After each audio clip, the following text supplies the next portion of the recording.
ইচ্ছা করলেও তো যে লোকটা এসে 20,000 লোক নিয়ে রাস্তায় নামছে, আমি তো ইচ্ছা করলেও তাকে টিয়ার গ্যাস মারতে পারছি না, বা তাকে আমি গুলি করতে পারছি না তাকে ডিসপার্স করার জন্য, যেটা আগে হরহামেশা হতো। তো ফলে যেটা হচ্ছে তখন একটা sense of panic, sense of insecurity তৈরি হচ্ছে যারা রাস্তায় যাচ্ছেন। আমি কি আজকে মতিঝিল থেকে মতিঝিলে যাব, আমি গুলশানের থেকে মতিঝিলে 2 ঘন্টায় যেতে পারবো কিনা, এই যে আনসার্টেনটি তৈরি হচ্ছে, সেই জায়গা থেকে এই গভর্নমেন্টের উপরে আপনি খুব হাই এক্সপেকটেশনটা হঠাৎ করে আপনার এক্সপেকটেশনটা আপনার ম্যানেজ করতে হচ্ছে। তো এই গভর্নমেন্টের অনেক অনেক জিনিসগুলো মানে এক্সপ্লেনও করা যায় না, যে আমি কিভাবে আপনাকে এক্সপ্লেন করব। অ্যাপ্রুভাল রেটিং যেটা আসছে, আমরা ভিও এর যেটা অ্যাপ্রুভাল রেটিং দেখেছি almost same, like 60 and above এটা, এবং এটা আমার মনে হয় হুইচ ইজ ফাইন 3-4 মান্থস ইয়েতে। আমাদের গভর্নমেন্টের একটা জিনিস কেউ অ্যাপ্রিশিয়েট করে না, মানে যেটা আমাদের করা উচিত, যেটা আমি ফরমার জার্নালিস্ট হিসেবে বলি, সেটা হচ্ছে যে খুবই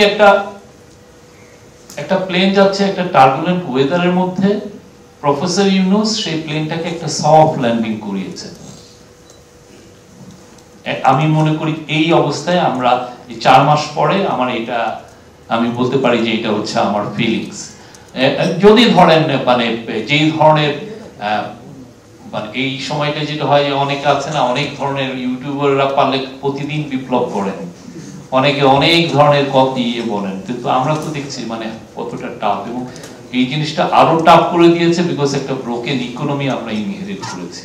আমি ইচ্ছা করলেও একটা গ্রুপকে কিনে ফেলতে পারছি না, তুমি চুপ থাকো আমি তোমাকে এটা দিচ্ছি, তুমি এটা করো না আমি তোমাকে এটা দিচ্ছি। আমি আমার হাত পা নেই, আমি একদম হাত পা ভেঙে আমাকে বসিয়ে দেখে বলতেছে যে তুমি সবাইকে ঠিক করো, তো সবাই এক্সপেকটেশনটা তুমি ম্যানেজ করো।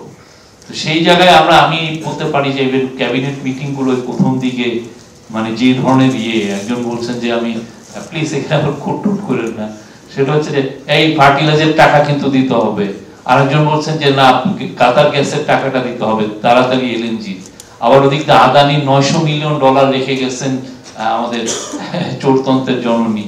তো এই যে টাকা পয়সা কাকে আপনি ম্যানেজ করবেন, কোনটা আপনার প্রায়োরিটি? আপনি কি ফার্টিলাইজার আনবেন, নাকি আপনি আবার হুইট আনতে হবে? আমাদের হুইটের গভর্নমেন্টের সাইলোতে হুইটের যেটা আমার থাকা উচিত সেটা নাই, কোনটা আপনি করবেন? আপনি যদি, এবং দেখা যাচ্ছে যে এই ক্যাবিনেট মেম্বার বলতেছে আমারটা প্রায়োরিটি পাবে, আবার এদিকটা আদানি বলছেন যে আমাকে আজকের মধ্যে এই টাকাটা না দিলে আমি এই বাকি ইয়েটা আমি শাটডাউন করছি। কাতার গ্যাস একদিন এমন হলো যে কাতার গ্যাস একদিনে বললেন যে আমাকে $1 বিলিয়ন দিতে হবে, নতুবা পরের দিন আমরা আর বাংলাদেশকে এলএনজি দিচ্ছি না। আর এলএনজি না দেওয়া মানে আমার ইন্ডাস্ট্রি গুলো শাটডাউন হয়ে যাওয়া। এই জায়গা থেকে আমরা যেই জায়গায় নিয়ে আসছি এখন তো মানে স্পাইন, এটা কেউ ক্যাবিনেট মিটিং গুলো এখন অনেক বেশি অন্য আলাপগুলো হয়, ইকোনমির আলাপ হয়ই না। তো আমি বলবো যে আমরা সেই জায়গায় উত্তরণ করেছি, মানে ফ্যান্টাস্টিক। আমি বলবো যে 4টা মাসে এই গভর্নমেন্টের যে অ্যাচিভমেন্ট সেটা আমরা অনেকে বুঝতে পারছি না। খুবই একটা অশান্ত একটা দেশকে শান্তভাবে নিয়ে এসে একটা যেটা খুব জরুরি ডিবেট হওয়া উচিত, আমরা কি ধরনের পলিটিক্যাল সেটেলমেন্ট চাই, কি ধরনের বাংলাদেশটা চাই, সেই ডিবেটের জায়গায় আমরা আমরা ফ্যাসিলিটেটর, আমরা মানে ইম্পোজ করছি না কিছু। সেই জায়গাটায় প্রফেসর ইউনূস নিয়ে দিয়েছেন যাতে আমরা সবাই পার্টিসিপেট করতে পারি। আর পলিটিক্যাল ল্যান্ডস্কেপ যেটা দেখলাম আমি মনে করি যে এটা হুইচ ইজ ট্রু, মানে এটা একটা বাংলাদেশে একটা সিসমিক একটা চেঞ্জ হয়েছে, যেটা আমরা বুঝতে, আমি সেটা টাচ আজ পেলাম এই পরশুদিন মেয়েদের জুলাই কন্যাদের একটা ইয়েতে। তো যেটা হয়েছে যে 3-4জন পাবলিক ইউনিভার্সিটির মেয়েরা কথা বললেন, দেখলাম যে ওই প্রফেসর ইউনূস বসে আছেন, এদের মেয়েরা প্রাইভেট ইউনিভার্সিটির মেয়েরা বলতেছে আমাদের ভয়েসটা কই, তারা ওইখানে প্রোটেস্ট করছেন। আপনি যদি স্পিচ গুলো শুনেন 8টা-9টা স্পিচ, কিন্তু চিন্তা করা যায় না। আমি এই জিনিসটা দেখেছিলাম জুলাইয়ের প্রথম দিনে, ওরা যখন প্রথম ভয়টা ভেঙে, প্রথমে যেটা ছিল যে এই রাজু ভাস্কর্যের আশেপাশে ওরা মিছিল করছিল, কিন্তু ওরা ভয় ভেঙে সামনে এগোচ্ছিল না। ওই দিন যেদিন গেলাম সেদিন ওরা বাংলা ব্লকের ডাক দিলেন, দিয়ে বাংলা ব্লকের ডাকে দিবেন আর কি, ওরা শাহবাগটা এসে প্রথম দখল করলো, আমি দখল শব্দটা বলছি, শাহবাগকে অ্যাপ্রোপ্রিয়েট করাটা তাদের জন্য জরুরি ছিল।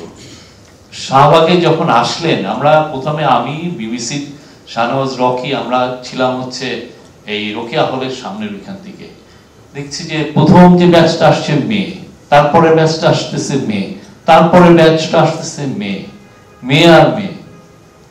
এই যে একটা ডিফারেন্ট একটা যে বাংলাদেশের যে আপনার আমার চোখের সামনে দিয়ে একটা যে কি একটা সিসমিক চেঞ্জ হয়ে গেল, মানে আপনার চিন্তা করা যায় না। এইটা আমি 90-তে আমি ছিলাম, আমি 90-র আন্দোলনে আমি ছিলাম, কয়টা মেয়ে ছিল, কয়টা মেয়ে ছিল? আপনি ছবিগুলো বের করেন না, নাই তো, মেয়ে নেই, মেয়ে নেই। এটা যে কি একটা আন্দোলন, মানে কি যে একটা ঘটনা আমাদের চোখের সামনে হয়েছে।